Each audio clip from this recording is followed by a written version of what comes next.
Hi, this is Greg from Friendship Animal Protective League, and I'm here with Sugar. Now, Sugar was a really special dog. We got this call at Friendship Animal Protective League on December 27th that there had been an accident. Someone had gotten a puppy for Christmas, and they got this little itty-bitty Chihuahua.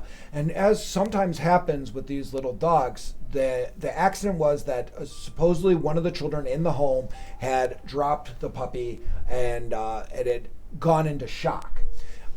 We got a call from West Park Animal Hospital asking us for help because the people couldn't afford the care that this animal needed, and the only thing that they could afford to do was put Sugar to sleep. And we said, no, we'll help. We'll do whatever it takes to keep Sugar going. The problem was we had no idea what was going on. For some reason, Sugar just couldn't catch her breath.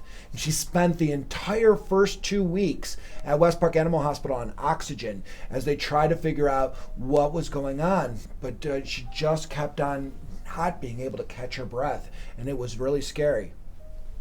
After a bit, they decided that they just couldn't figure out what was going on. So they called me and they said, we need to go to a specialist. So they called us up and said, hey, can you take this dog down to Akron, to Metropolitan Veterinary Hospital? And I remember I scooped up this little itty bitty thing that weighed less than a pound, and I had it bundled up. And I was so terrified on this drive because it's 45 minutes. It's going to be 45 minutes that Sugar wasn't on oxygen. And I was so afraid the whole time I was driving with this dog that she was just not going to be able to catch her breath. I didn't know what I was going to have to do. And so we're racing down there. I'm driving as fast as I possibly can to get through the doors. And we got in there and they got her on oxygen right away. And for whatever reason, we never quite figured out what was going on. But she finally was able to kind of catch her breath. They tried some new medications and she was just suddenly perked up just a couple of days after being at Metropolitan. And I remember that I was so relieved that this little thing was just going to make it. It just became this thing. Everybody was rallying around, including all our volunteers and donors here at the shelter. And everybody was just talking about Sugar and excited about little Sugar. And she's just, I mean, you can just tell she's still just a tiny itty bitty thing. Now just think of her at like 8 weeks old. She could fit in just the palm of my hand. She was so tiny. And I remember Tammy reached out to me and said, when Sugar's ready, we're going to want to take her on and we'll be willing to foster her through a recovery period. And so Tammy came and met me at the shelter when we brought her back, and still all bundled up and curled up because this is the middle of January and I got this like 2-pound dog that can just, Chihuahuas shake anyway, let alone when it's only like 10 degrees outside. And it was just when we were handing it off, and I was handing it off to Tammy, I was just so relieved. And it's hard to express sometimes the feeling. It's because at this point there's a really good chance that the puppy's going to make it. There's always that fear that something could relapse, but I knew that you would be able to provide her the care she needed, and that she'd reach out to me if there was an emergency or something happened, and she became a little celebrity. So what was like fostering her like? Well, from the moment I saw her picture on the Facebook page, I'm like, I have to foster this dog. I had previous experience fostering a very small Chihuahua that was failure to thrive, and I got him from feeding him just this plastery food to now he's 4 pounds and fierce. So when I saw her, my heartstrings were tugged on, and I knew I had to have her. So when I picked her up here at the shelter, she was just skin over bones. And the whole way home, I just cried because I just was so touched by her and how much she needed care.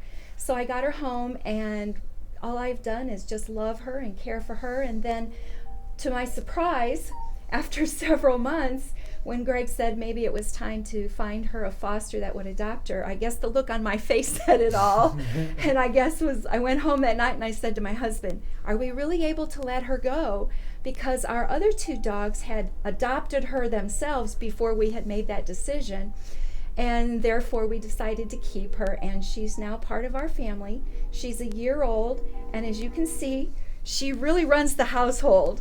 So she's just very, very precious. And it was my privilege to be able just to love this dog and to care for her and give her the attention that she deserved. And today, just to be able to sit next to this pup that, a year ago was just so touch and go. It just, that's what this is all about. This is why we do this work. This is why we do this, to provide these incredible stories, to give animals a second chance. And that's why your donations are so important to us this holiday. It provides second chances to animals like Sugar. It gives them that opportunity. You know, between the stay at West Park Animal Hospital and emergency care during the holidays, up through going through Metropolitan, which is an extraordinarily expensive specialty clinic, you know, we've spent over $4,000 on the care for Sugar over that time. And we can't do that kind of work and dedicate those kind of resources to a single animal without your support. And that's what it means to us. You get to see a puppy like Sugar grow up and become an adult. And I can't say thank you enough for everybody that gives during the holiday season, whether it be in the form of a monetary donation or becoming a foster or a volunteer and giving your time.